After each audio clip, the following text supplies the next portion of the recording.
একটা মাছ আমাদের বাড়িতে তুলে দেবে।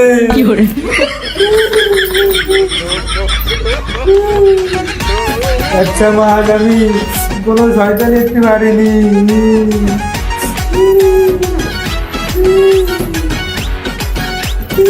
আমার বাড়িতে তুলে দেবে। শিকলি দিয়ে বান্ধার কজনে শরীরটা দুর্বল হয়ে গেছে।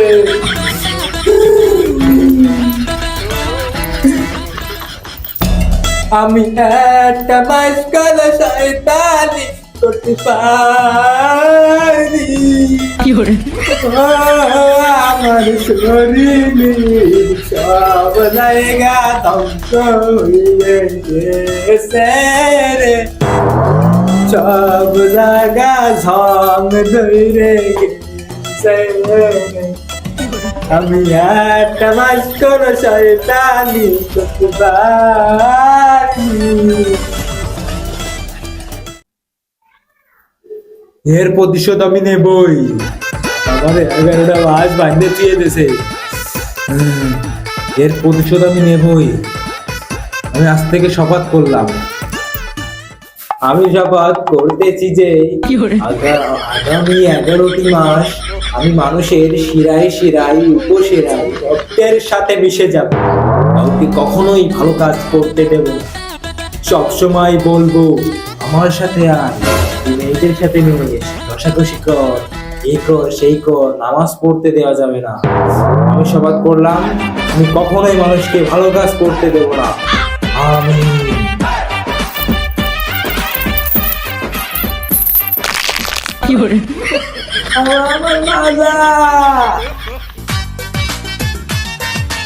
শিকলি দিয়ে বান্ধার কষনে মাজার মুজির জয়েন্ট সব খুলে গেছে রে। একটু সেক্সার এক্সারসাইজ করে নি।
শক্তি।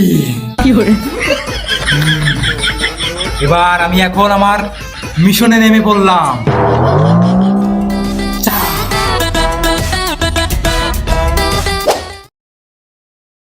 ও দোকানদার ভাই, চাল আছে নাই? চাল চাল নেই মানে? তোমার কোন চালের কয় বস্তা লাগবে শুধু তাই কও। ওই চিকুনটা কত রে স্যার? মামু চাল কত করে বেচতেছো? রমজান মাসে তো 60 টাকা রে বেচতাম, এখন রমজান চলে গেছে, ওই আগের দামেই বেচপানি 65 কইরে। ভুল ভুল, একদম ভুল কাজ মামু। 65 করে তো চাল বেচা যাবে না, চালের দাম বাড়েছে। তা তুমি কিডা? তোমার কথা শুনে আমি দাম বাড়াবো? আরে মামু, আমি তোমার নফস, মন, আবেগ বিবেক সব। সত্যি চালের দাম বাড়েছে? হরে মামু হয়। তুমি এক কাজ করো, 80 টাকা কেজি বসো। 80? না না না, আমার 60 টাকারে কিনা, ওই 65 বেচলেও লাভ থাকবে না। আমি ওই 65 বেচবো। মামু না, তুমি বিষয়টা বোঝোনি। ব্যবসার ক্ষেত্রে তোমার দাম বাড়ালে লস নেই, বোঝোনি? ব্যবসার ক্ষেত্রে তুমি যদি ব্যবসা করো তোমার পাপ নেই, ক্ষতি নেই। তুমি ব্যবসা করলে তোমার লাভ আসছে। তাও তো ভাববার বিষয়। মামু তাইলে কিন্তু চাইলে 80 টাকা করেই বেচো, 80 টাকার কম বেচে না।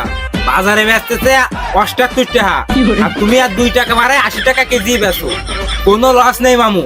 ও ভাই কি হলো, শেয়ার কত এটা তো কইলে না। ও ভাই, আমার ওই 98 টায়ারে কিনা একদম 100। তুমি আমার এলাকার মানুষ, তাই 2 টাকা লাভে সাইডে দিচ্ছি। ওর কোমলি পারবো না, একবারে 100। হাই হাই, যদি আমার সে বড় শয়তান, আমি তোদের ফেল খাই দিলাম। কি হলো, নিবা না? না ভাই, আমার ওই নুন আনতি ফান্তা ফুরোই, আমি ওই 100 টাকাতে চাল কিনে হজমেরতে পারবো না। যাও দিনি শালার আজুরে কাস্টমার কোয়ান্টেড। যাও দিনি তুমি আর এই দোকান মো আসবা না। শালার 1 কেজি চাল কেনার ক্ষমতা নেই, লাফাতে দোকানে চলে আইছে। যা।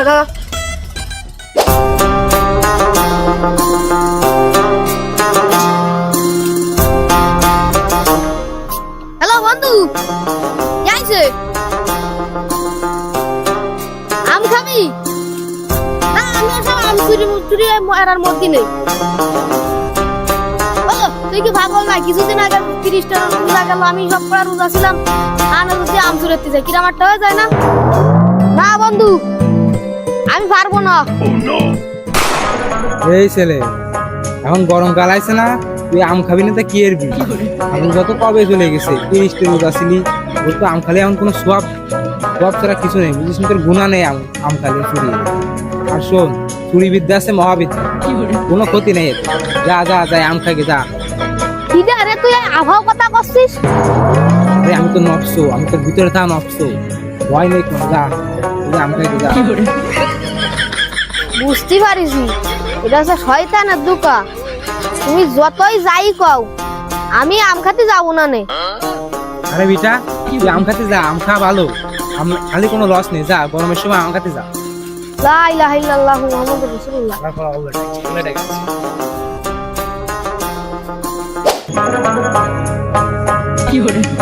উফ, মুতি বাড়ি একারে সাপ দিছে রে।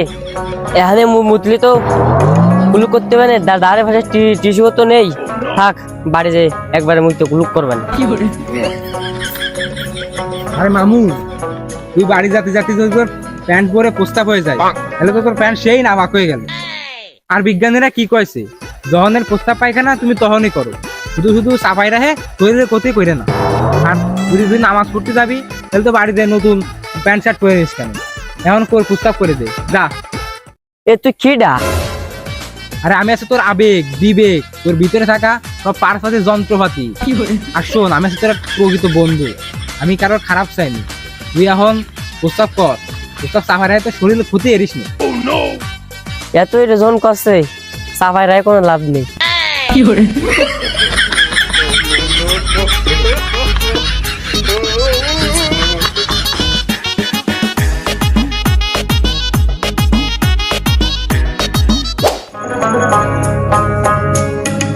করিম ভাই, কি খবর?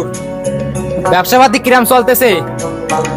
আর ব্যবসা ওই ঈদের গনে যা হতিল মাইনে নিয়ে যায়। ঈদ শেষ হয়ে যাওয়ার পরে ওই সারাদিনই 2-4টা যদি এই দোকান মুহ আসে, তেমন কোনো বেচা কিনা নেই। তোমাকেই তো সময়, ব্যবসা পাতি করবো না কয়েও তো ভালোই লাভ করো। আর বেচা কিনা ঈদের গনে যেসব মাল আনিলাম, তার অল্প বেচা কিনা রয়েছে, আর সব ধরা ভরে রয়েছে। তা বাদ দাও মেয়ে ভাই, তা তোমার ঈদ কিরাম কাটলো? আর ঈদের দিন তো সারাটা দিন আমি ঘুমাই কাটাইছি, মজা তো নিয়েছি এই বৈশাখ মেলায়। মিয়া ভাই, তুমি কি কও আলাজালা কথা? তুমি মুসলমান ঘরে চল হয়ে এই নাজায়েজ কথাবার্তা কও, কিরাম হয়ে গেল না? তুমি ঈদের মতো একটা পবিত্র দিনই ঘুমাই কাটাইছো আর বৈশাখী মেলায় আনন্দ করিছো, এ কি ঠিক? কোনটা ঠিক কোনটা বেঠিক সেটা দেখার বিষয় না, ওই ট্রেন্ড হিসেবে বেরেন চালাতে হয়। এখন তো তোমার নামাজ কালাম পড়ে কেউ তো ঘুরতে কাটতে যায় না। আর ওই নববর্ষ আছে বাংলার উৎসব, ওই দিনই তো সবাই ঘুরতে যায়, বুঝলি? মিয়া ভাই, তা হলিও মুসলমান ঘরে চল হয়ে তোমার মুখ দিয়ে এসব কথা মানায় না। তুমি পবিত্র ঈদের দিন ঘুমাই কাটায় এই নববর্ষের দিন কিছু গুনাহ এত্তি, এটা কিরাম হয়ে গেল না? তা আমি কি একা গেছি? কত মানুষই তো গেছে। নববর্ষের দিন বোঝো না তুমি? তা ওই দিন কি অপবিত্র কোনো কাজ নাই? ওই অপবিত্র বলতে মায়ের ছেলে দেখলাম, এ তো আর অপবিত্র একদম বাজে কাজ না, ও কোনো বিষয় হবে না। শোনো মিয়া ভাই, ঈদের নামাজটা যেরাম ফরজ, ঈদের দিন আনন্দ করাও কালাম ঠিক একই রকম ফরজ। তা তুমি ঈদের দিন বেড়াবা ঘুমায়ে, আর ওই ঈদের পরের দিন নববর্ষের দিন আনন্দ করবা, এটা কলাম ঠিক না। তুমি ঈদের আনন্দও করবা, নববর্ষের আনন্দও করলে, তাহলে মাইনে নিয়ে গেল। কিন্তু তুমি ঈদের দিন পবিত্র দিন, ওই দিন তুমি ঘুম পড়বা, আর অপবিত্র দিনে যাই আনন্দ করবা, এগুলো মাইনে নিয়ে যাচ্ছে না। এখন মুসলমান ঘরের সন্তান হয়ে তুমি এখন এসব কাজ করতে পারো না। তুমি ঈদের একটা দিন তোমার আনন্দ করা উচিত ছিল। আসলে ভাই ঈদের দিন পবিত্র দিন, ওই দিন ঘুরে ঘেরে আনন্দ ফুর্তি করতে হয়। আর আমি নববর্ষের দিন অপবিত্র দিনে ঘুরে ঘেরে বেড়াইছি, এটা ঠিক হয়নি আমার। মিয়া ভাই, তুমি তো অল্প কথায় বুঝটা মাইনে গেছো, আমার খুব ভাল লাগেছে। একটা মুসলমানের এরকম বুঝ থাকা দরকার। তাই এখন তো একটু মাইনে মুইনে চইলো, আর পবিত্র দিনগুলোই সুন্দর মতো মনের আনন্দে আনন্দ কইরো। আর ওই অপবিত্র দিন ওই সবাই একটু পালন করা কমাই দিও। আর ওই 5 ওয়াক্ত নামাজ ওইটা একটু পড়ার চেষ্টা করো, বুঝলে না জানো? আসলে ভাই এই যে আমাকে প্রত্যেকটা মুসলমানের এই বুঝটা নেওয়া উচিত, কিন্তু কি আর করার, এই যে জামানা, এই জামানায় কেউ ভালো নেই। সবাই এই যে নববর্ষ আইলো, এই নববর্ষের দিন সবাই মায়ের ছেলে উল্লাসারে নাইছে বেড়ায়। এ কি আমাকে সমাজে যায় না, কিন্তু কি করার, সবাই তো এই সমস্ত কাজকাম করে বেড়ায়। জামানাটা পুরো নষ্ট হয়ে গেছে। আচ্ছা ভাই, তুমি তাহলে থাও, আমি বাড়ির দিকে যাই দেখি। আচ্ছা ঠিক আছে, যাও। বহুত ইমোশনাল।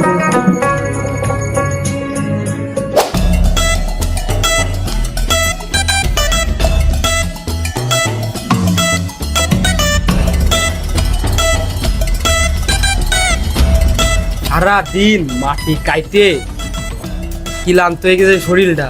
আর অনেক কটা খাইছি, আরো শরীরটা বেজুত ঠেকতেছে, তো ঘুমাইনি।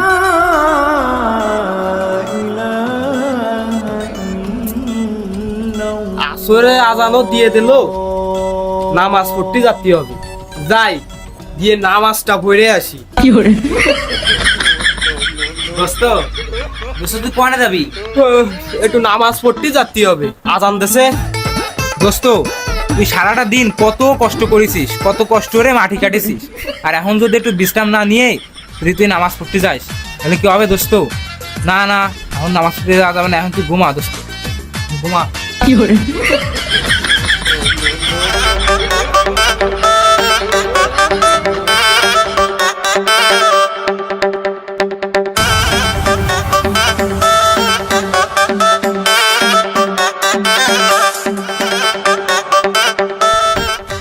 আমার এই একটা মাস বাইন্দেতে ওদের কি বা লাভ হয়েছে? আমি 2 দিন সারা পাই পারলাম না, আমার মিশনে আমি সাকসেস হয়ে গেলাম আগের মতো। দিস ইজ পাওয়ার অফ শয়তান।